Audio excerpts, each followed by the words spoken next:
Cuando se vino a Madrid en 2003, dejaba la audiencia y venía a un destino inferior en los juzgados de Plaza de Castilla, inferior en relación al que tenía en ese momento. ¿Qué le hizo abandonar el País Vasco? Pero bueno, inferior quiero decirlo en un término funcional. Funcional, por supuesto. Pero evidentemente de la misma trascendencia, es decir, no hay órgano judicial menos importante que otro. Pero partiendo de esa base que es cierta, es decir, con más gravámenes, es decir, es que hay puestos de trabajo que te exigen todavía mayores servidumbres, ¿no? Y en ese sentido, irte de nuevo a un juzgado de instrucción en una gran capital, pues sí que realmente conlleva muchas servidumbres. Pero fundamentalmente es porque llegó un momento en la vida en que decides si deseas seguir viviendo allí en las condiciones que vivías o cambiar de aires, porque yo tenía en aquel momento 39, 40 años, y hay decisiones de ese tipo, de cambiar realmente de una forma tan drástica tu vida como es moverte a otra ciudad, etcétera, donde no tienes elementos de cohesión social, ¿no? Ni familiar ni profesional, que evidentemente es importante pensarlo bien. Pero fundamentalmente fue porque en aquel momento en el País Vasco, y yo siempre digo que esto igual es muy duro decirlo, pero es cierto, no se vivía con la libertad que yo entendía como necesaria, esa libertad de manifestar lo que uno deseara sin tener que estar midiendo las palabras previamente, ¿no? Sin necesidad de lo que se denomina ser excesivamente correcto políticamente, ¿no? En todo momento. Y había como una atmósfera que en ese sentido, por lo menos a mí, con todo el respeto para la gente, no me gustaba, y todo provocado evidentemente y fundamentalmente por el terrorismo, que mucha gente puede decir, igual me estoy adelantando a otra pregunta, no lo sé, y que se va a Madrid, y al poco de irse a Madrid se va a la Audiencia Nacional, ¿no? Con mayores riesgos para su integridad física. Pero yo no me refería a ese miedo a mi integridad física. A mí lo que me preocupaba era esa limitación en mi libertad de manifestación, que vivía en mi tierra. Ya. Pues investigando sobre Fernando Grande Marlaska y al escribir en Google tu nombre aparecen las tres palabras junto a la tuya, que es gay, Gorka y biografía. Vamos a ir pasando poco a poco. La primera, es usted una de las caras que apoya el movimiento LGTB y además ha participado en una campaña sobre el uso del preservativo. Siempre tuvo clara su orientación sexual. ¿Y en qué piensa que puede ayudar su apoyo a la causa del movimiento LGTB? A ver, desde que tengo conciencia, quiero decir, de mi orientación sexual, siempre lo tuve claro. Eso es evidente, por lo menos en mi caso. ¿En qué puede ayudar? No lo sé. Yo creo que no soy la persona más adecuada, ¿no?, para decir en qué puede ayudarlo.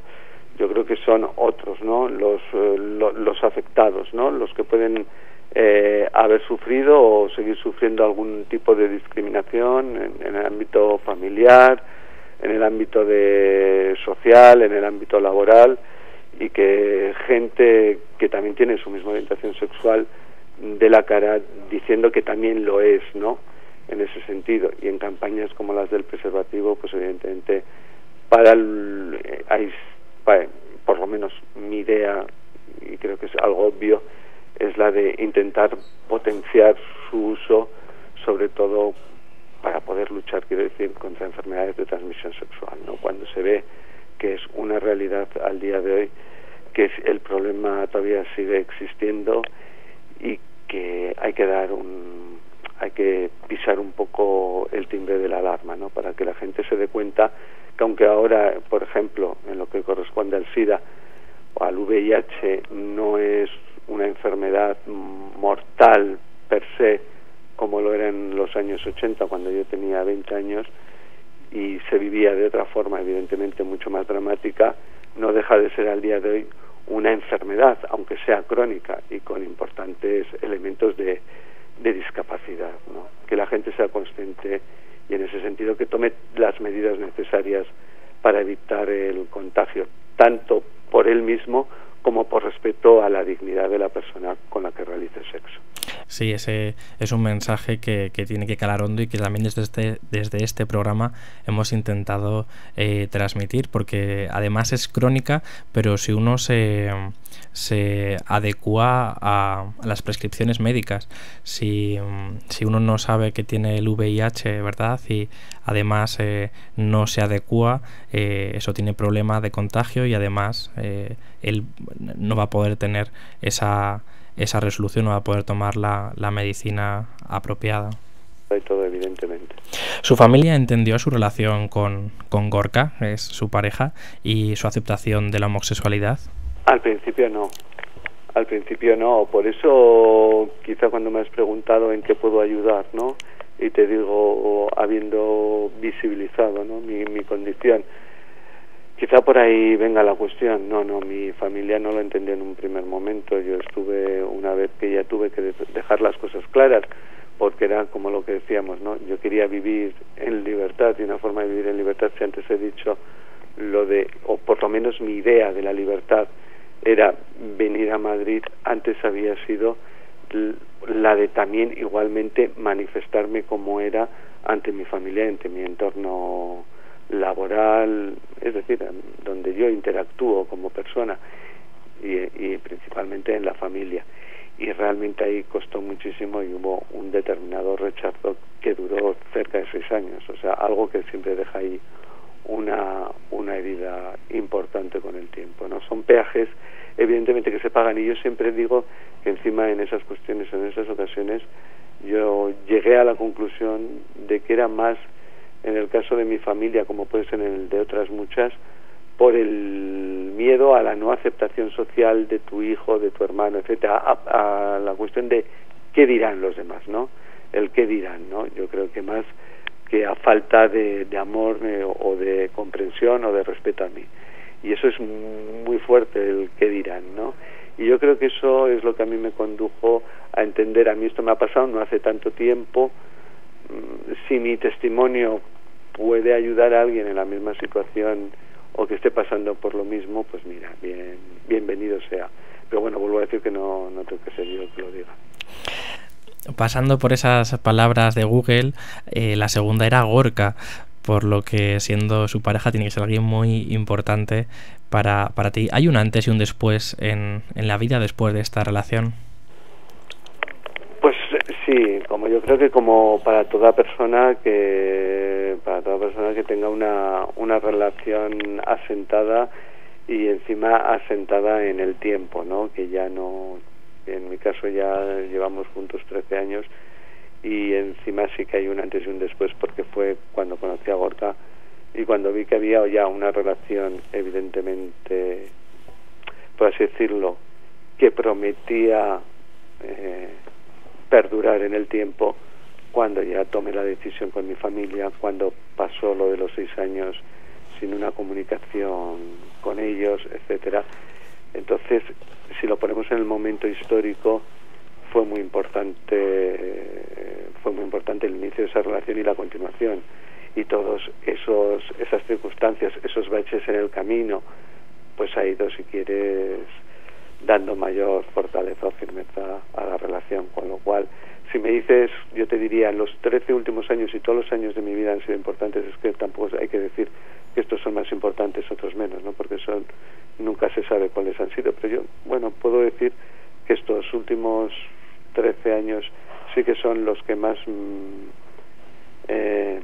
no solo por recientes, sino por acontecimientos que han pasado en mi vida, han sido importantes. Pues en ellos ha estado Gorka, con lo cual, y ha estado conmigo en todo momento, con lo cual te quiero decir, pues, que evidentemente es la persona más importante en mi vida, ¿no?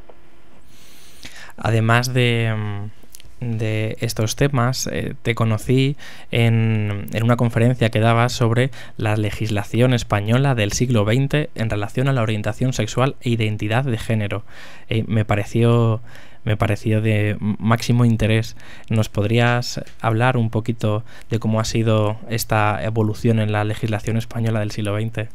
Pues la evolución ha sido absolutamente podríamos decir así, gigantesca, ¿no? De vértigo, por así decirlo, podríamos decir, porque ahora que la gente pues sabe que existe la ley del matrimonio entre personas, bueno, que se ha ampliado el matrimonio a las personas del mismo sexo, etcétera, que evidentemente también en el Código Penal pues han tipificado conductas de discriminación a personas por su orientación sexual, etcétera. Es decir, porque había una ley, disculpa que te interrumpa, había una ley de vagos y maleantes. Es decir, es eso, ¿no? Que esta ley del matrimonio ya lleva 6 años, es del 2005, pero es que en 1979, es decir, promulgada la Constitución, todavía estaba vigente la ley de peligrosidad y rehabilitación social, que fue la sucesora de la ley de vagos y maleantes de 1933, si no me equivoco.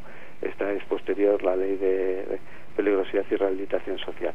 Y en ella, simplemente por la condición de homosexual, ya se consideraba a una persona en estado peligroso, y como estado peligroso se le internaba. Es decir, después de la Constitución, después de que la Constitución del 70 llevó la amnistía de todo tipo de delitos, de terrorismo, etcétera, hasta el 15 de junio del 77, es decir, hasta las primeras elecciones constituyentes, democráticas, todavía había gente a la que no le afectó la ley de amnistía, como eran los homosexuales, y que estaban internados en centros, vuelvo a decir, de rehabilitación, y esto es hasta el 79, hubo personas internadas. Con lo cual quiero decir que hay que ser justo en la interpretación de que hasta hace muy poco, mucha gente sufrió la persecución legal por la orientación sexual. No ha sido hace 2 días, vuelvo a decir, hasta después de la Constitución incluso, cuando ya se proclamaba en la Constitución la igualdad, la dignidad de las personas, etcétera, como valores fundamentales, ¿no? O principios de nuestro ordenamiento jurídico.